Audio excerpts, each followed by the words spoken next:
And hey, we are live with the Zeta Mining Show, episode 35. Today we're going to be talking about the Buy Now button on Twitter, how Twitter's rolling out this new program to allow people to buy right through Twitter, right on the app, directly through Twitter, not some hashtag that sends you off to another payment mechanism, but right where you are. I'm joined with my co-host, Warren Whitlock. How are you doing, Warren?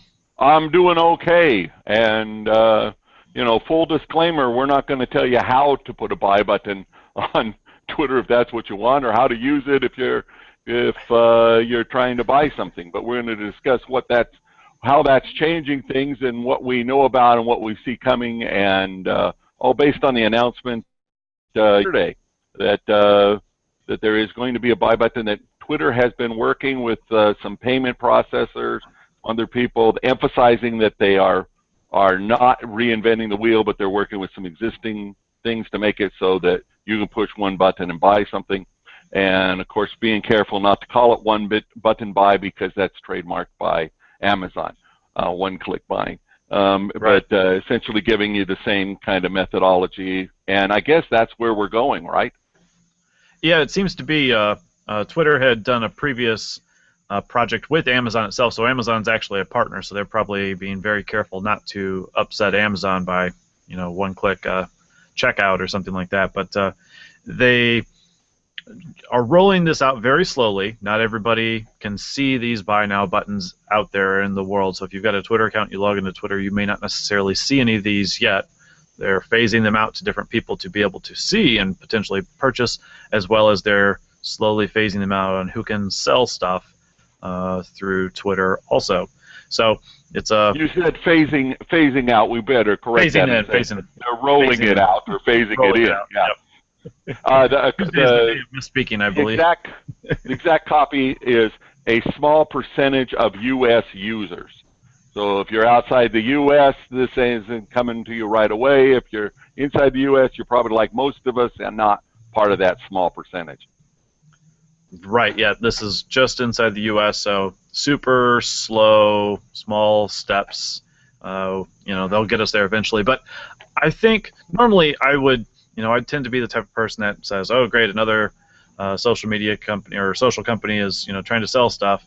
I normally wouldn't drink the Kool-Aid on something like this. I wasn't a big fan of Facebook when they started, enabling people to send a gift to a person as their initial foray into selling stuff through Facebook.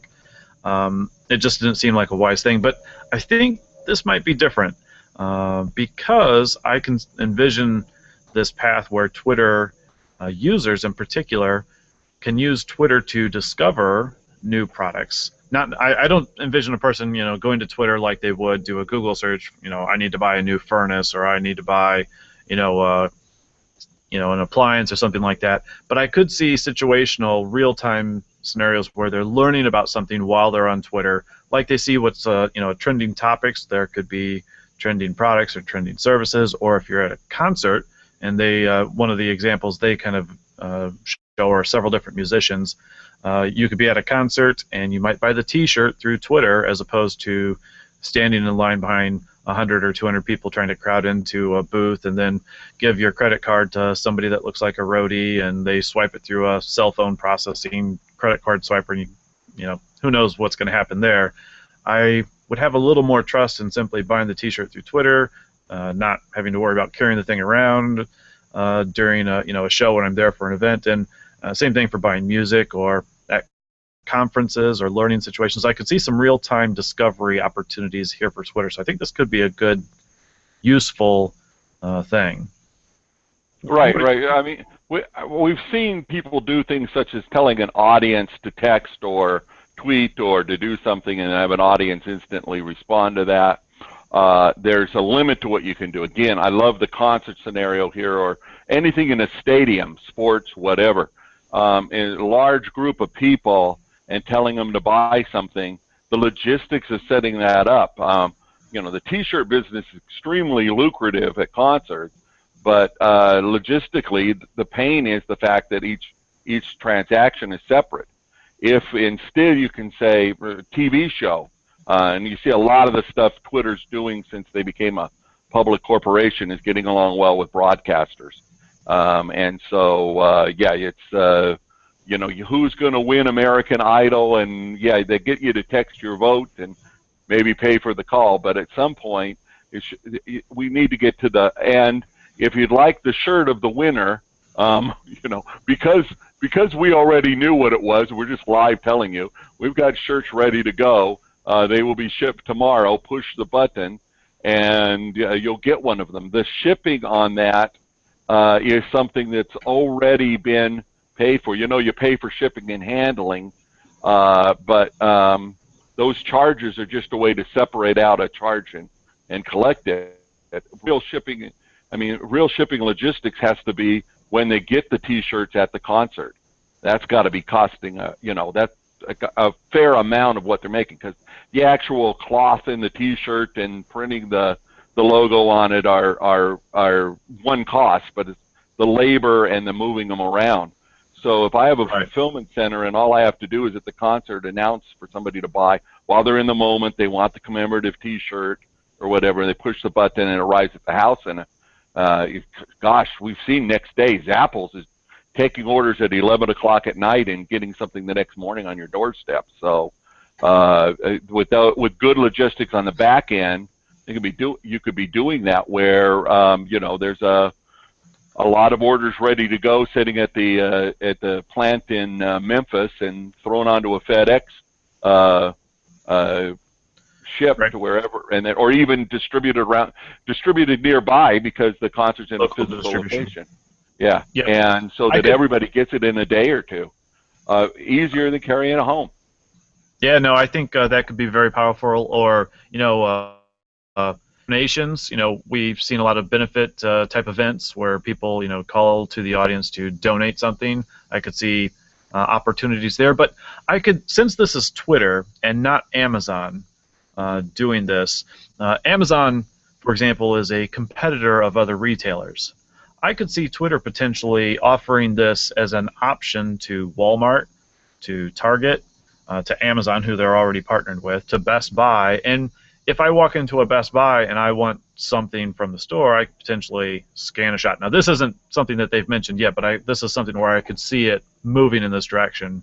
But sometimes I want an all-in-one place to go where I might want to buy something.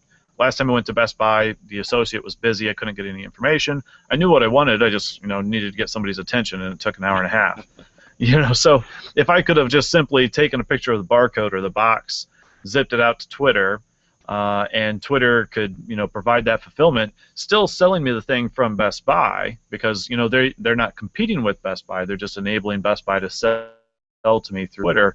That could have been a whole lot easier and more useful as well. And maybe to go another step further with the live events, let's say you're at a baseball game and you're watching the game. Baseball games are kind of about sitting around.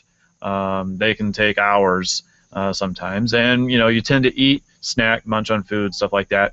What if you're at the game? You know where your seat is. You could potentially order up a hot dog or nachos or something like that, and instead of waiting for the person to come around and then mess around with cash and passing cash back and forth or a card back and forth through rows and rows and rows of audience, they could simply, here's your order, and you don't have to go wait in line, you don't have to walk around, and again, it's a logistics potential there. I could see a number of opportunities how it could be rolled out and used. Yeah, you've hit the nail on the head there. This is more of a logistics play rather than we're going to figure out where a new market is. The market's there. The market's on Twitter, and this is not just Twitter. They're online. They're on their mobile, whatever. But the idea is right now, the last time I went to a consumer electronics store, I went there wanting an item that day. Wanted to buy a tripod for camera, and basically, kind of an impulse type of a thing. I was in that area. I knew I couldn't find the tripod that I had bought years ago, and it wasn't quite right. I needed to be a little bit taller. So I want, at the same time, walk to the tripod aisle at this store, and you got 40 choices, and they've arranged them by price. So I know I need a tall one. I know I need something that's got 3 feet on the bottom, not 6, and I want to touch it. and know whether or not I'm going to feel good about putting that there with my expensive camera on top of it. Well, one of Yep. the other problems I looked at. So my needs were fairly straight, and I could have found it online.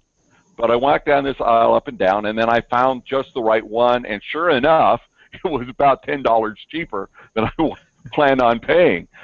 In fact, the whole thing, I think I went in expecting to spend in the upper 2 digits, and this was in the mid 2 digits, you know, and so it was a pleasant experience no matter what until I got to grab one to take.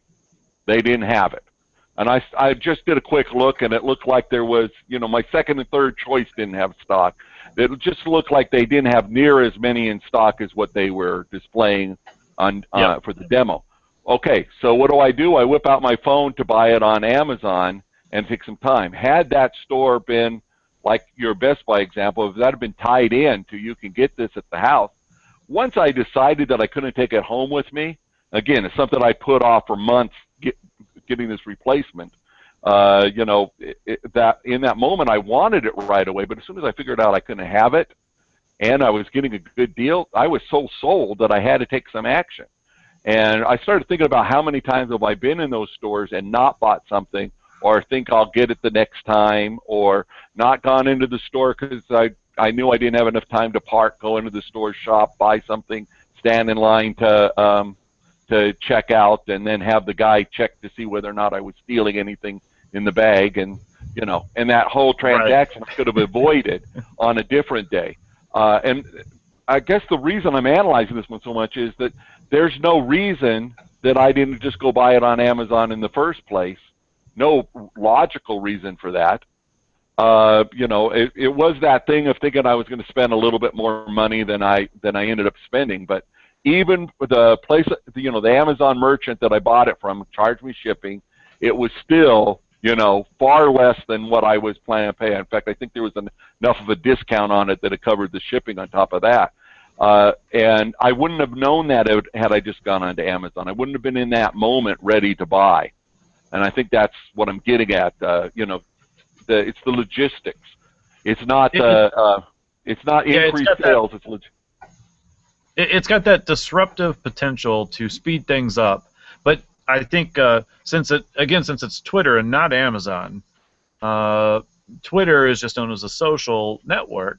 They can reach out to various different places, Right. like Walmart, like a Target, and they can level the playing field a little bit with Amazon's logistical fulfillment. Right. You go into the store, you look, and then you buy from Amazon. Twitter could potentially solve a bit of that problem for those other retailers. Absolutely. And maybe, you where mentioned the Amazon inventory problem. Yeah, where Amazon has done well on these things, they have, you know, not tried to hog the profit. Anytime you're competing with Amazon, you're thinking like, gosh, I don't want Amazon to take all this profit. But when you really get down to the individual examples, most of the time they're pretty fair about that. They have a fulfillment service that I've seen ads for that basically, you know, pay $30 a month and we'll do the fulfillment. And what they want is X number of dollars per package, pretty much like any fulfillment center. You don't have to let them sell it. You can, that's a separate thing, but just their fulfillment service is good. They're really, I've always thought of Amazon as being in this logistics business. But aside from that, what you said is also true. You don't get that feeling that you're dealing with a competitor. And then even the competing thing like Visa and MasterCard, although I think we've reached a point where there's no difference in whether or not it's a Visa or MasterCard. So there's another area where I think there's some potential here, and that's in the metadata. Now, Twitter has previously done this experiment with Amazon where you can tweet something with a hashtag and it'll make the purchase through Amazon. That's been going for several months. This is different. This is supposed to be a private transaction. So if you buy something through Twitter, it doesn't necessarily tweet out to the world. You just bought this thing, whatever it is. So that's a little different. I suspect Twitter took some of that feedback from their previous experiment, and they chose to make this private. But consider, over time, they can start to accumulate this information about all their Twitter users and exactly what they've purchased. And from that, they could potentially ask people if they want to opt into something like, let's say, a Twitter review. So if you're about to buy something, you could potentially use something. Maybe it's not a hashtag, maybe it's not an @ symbol, but you could send a tweet out that reaches all the people that bought the tripod that you're interested in buying, and if they happen to be on Twitter that day, they could respond and tell you some information about it. Yeah, it's a great tripod. It felt really light, and I wasn't sure if it was quality, but it's really lasted. Or, it's a little clunky, a little heavier than I expected, and as I lug this thing around, it's hurting my back. Whatever the case may be, Right. they've got that potential to connect you with buyers in a way that Amazon reviews, you have to go to the product and then find the reviews. But in this case, since Twitter's already a social network, they could potentially make that buying experience a little different. And Right. you could see some interesting ways to, discover, is this really the right product for me? Is this going to be a good fit? And then the other thing, swapping out to think about what else is out there. Just as we are recording this, we have probably Apple is on stage right now making an announcement, and one of the things I heard about is they're going to be doing some more payment processing. They are a very large payment processor right now. It's all locked inside the iTunes and App Store experience. And one quote I heard yesterday was that they perhaps have the largest repository of active credit card numbers. And it was brought up and talked to hacking or whatever, but yeah, Yep. Amazon has that data already. That's definitely something I'm sorry, Amazon has the data. Apple has bigger data. And we all have these things, Apple's is great because it's tied into a device. So there's that extra level of security of knowing who your buyer is. Your phone could become your wallet. And right. There's rumors that they'll launch some sort of Apple Wallet or iPhone Wallet or iWallet. Yeah, they're working on something like that, and it's probably out by the time you're watching this. But the idea is it's all moving towards that tremendous amount of data. I do get things when I'm in the App Store telling me about other related apps and some things like that. It's still pretty much old school catalog kind of stuff, not near as rich as the Amazon experience. Certainly not live, where I can actually chat with somebody, and very much a third-party type transaction where the vendor, the person that's created the app or the music or the book or the physical product, if they get to that, is not there. I can't directly connect. So if I say it's available in the App Store, I've got to put a button on my site. You go over to Apple, and I have no feedback as to whether or not that transaction happened or anything like that. I know there's various tricks and things that are done with that, but the data being worth a lot more than the transaction is certainly true when you start to get to know somebody, and that's what we want. I do want to be sitting in the concert and not have to stand in line. I do want to be able to decide, oh, I don't need to drive to the store to get this. And then I want the people that are in the stores that are doing what they do to do a better job of what they're doing. And I think as we break that out and see what the value is, then it's worth something. If I have to go to a store, I've had a recent Best Buy experience where I knew what I needed. I went to the right department. I wasn't sure because I knew there'd be new things out. I hadn't bought mouse or whatever it was I was buying that day. And, I used to be a hardware retailer. So Right. I went in there looking for some, I wanted to explore, and it really wasn't about price, location, delivery, anything like that. It was, I needed to go to this store and put my hands on what's out there without being just in one channel of what somebody wants me to buy, which I get on the website. And I go there, kid comes up, says, do you have any questions? Well, as a matter of fact, I need to know if this one does X. And he grabs the box from me and looks at the box. I was reading the box. If Right, his yeah. data is just what's on the box, he was extra. I didn't need him. I'm fully capable of reading the box myself. But if he'd have said, "What are you going?" Okay, yeah, I know a little something about that. I'm really not well versed on, whether or not this mouse operates on a Wi-Fi frequency. Yeah, and which band it might be, or if it conflicts with question, something. Or... Right, is the mouse going to interrupt my internet coverage? And average sales associate probably could figure that out, but doesn't know. And he could say, I don't know what that is, but here's what we can figure out. We can deduce. You know, I know you're reading the box there. What does it say? Okay, great. I've got this reference over here, and I know which person in the store understands, you know, mouse RF better than anybody else, and I'll get him to talk to you. And performing that function becomes a lot more valuable when it's not trying to replace whatever there is. You know, one more thing on that. Just yesterday, I saw another post where somebody was laughing because their electricity was out, and they called the power department, who says, if you want information on power outages, you can look us up on our website. And, you know, right. That's kind of funny. The power is out. My computer's not working. But you know, really, the reason why all those automated phone systems keep recommending to go on the web is that there is a vast part of the population who hasn't thought of that. And so I'm relating my tripod experience with my high-tech, cutting-edge, got-to-try-everything mindset. And whereas I would say there'd be other people, I probably wouldn't have to go outside of my house to think of people that wouldn't actually think that way. You know, and so it's giving more options and making it a better world. So I'll sum up by saying I'm pro buy buttons. I would as well. I would also, I'm earlier today I read an article about Home Depot. Home Depot is coming out as one of the latest retailers to have a big credit card security breach. One that, according to the reports of the New York Times, Home Depot itself may not have even known they were being breached for several months. They were hit by the same malware that hit Target, so, you know, it doesn't appear that retailers are necessarily learning the lessons. A lot of this goes back to the fact that they're still using magnetic card readers, which is a less secure item. And that security aspect, I think, is interesting because not quite 20 years ago, when the internet was kicking off and people were first starting to say, you know, are we going to trust a website to put our credit card number into or buy something?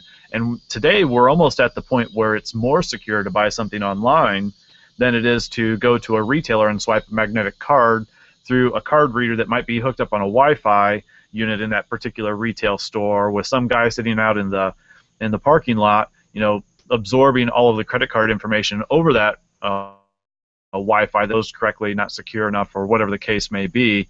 And it's there's an interesting irony in that, you know, it might be safer to purchase something through an Apple, through a Twitter, through an Amazon online than it would be to drive to the store, drive to Home Depot and buy the widget you're looking for, or drive to Target and buy, you know, the back-to-school stuff you're looking for. You know, the security is a little bit tighter on the web these days because, you know, there's nobody there that can see you typing in your PIN number, or, you know, I saw a video the other day. You can use there's an app for the iPhone that essentially is a heat sensor, and it can take a picture of a keypad, typically the plastic keys at a retailer, and it can see which keys were touched based on how warm they still are from your finger just pressing on them seconds before, and they can deduce your PIN number. And if there's somebody with a Wi-Fi sniffer somewhere by, or some other way that they've broken in, they can now match up the credit card number with your PIN number and get it, you know, that, and use that PIN number to access other accounts. Point being, this might end up a secure way, a safer way to transact through social media, in this case, through a social network like Twitter, than driving down the street 5 miles to the local whatever it is, Walmart, Super Walmart, Target. You know, everything's 5 miles away at most these days. But through Twitter, you can get it right there potentially, and you don't have to worry about the security breach because there's millions of dollars being spent on the security for these larger companies. Yeah, I know that's definitely coming. There's a startup here in Vegas that's working on that I know quite a bit about. But yeah, they are working on the idea that your phone, with especially when you get into biometrics, your phone is going to be a more secure device. And I've always felt that online's more secure than handing your credit card to you know, a server at a restaurant who runs off to another place. I have had somebody take my credit card at a gas station and go and put tires on it and come back. Double swipe or something. Yeah, and faked my signature and did that. They caught that guy. Also, I caught just last week my PayPal debit card was used at a Walmart in Colorado, and you know, it was with me the whole time, so it couldn't have been my card, but somebody had made a copy of the card and gone to Walmart. You know, PayPal took care of that. I've got a new card, but the you know, those transactions were both because of a physical card, and I'm talking about fraud of some just bogus charges arriving on my on the electronic. They don't happen. You know, they can. There's a lot of stuff out there that could happen. Be vigilant, but that's where we are. Right. So great. Well, I think we're probably coming up on covering this topic pretty well. Anything else that you want to add, or have we missed anything? Oh, I think we're only scratching the surface. I immediately thought of the Groupon idea of being able to say, you know, everybody in the stadium gets a special deal if they buy today, or just basically like Groupon started out at its roots of saying, if we could get 1,000 people to say yes to this, it's a deal. Otherwise, it's not. And that's kind of downplayed now on Groupon. But that's always a great thing to know that some affinity group you're with has a special deal, and everyday things are going to be good. Just the general using discounts for everything, I don't like. I like to think of the discount as a last resort in marketing, but certainly feeling like you're part of the group and being able to put the buying experience in with something else is the thing that's going to be changing. So, and with that, bye. Yep, no, I hear you. So catch us on YouTube, the Zeta Mining Show on YouTube, or ZetaMining.com. And if we've missed something, or you think something else, some other way to use the Twitter feed to help you discover a discount product or something like that, we'd love to hear some feedback. We'd love to hear a video reply or anything. If you're interested in being on a future show, catch us on ZetaMining.com, and we'd like to hear your topic or idea. Thanks a lot, everybody.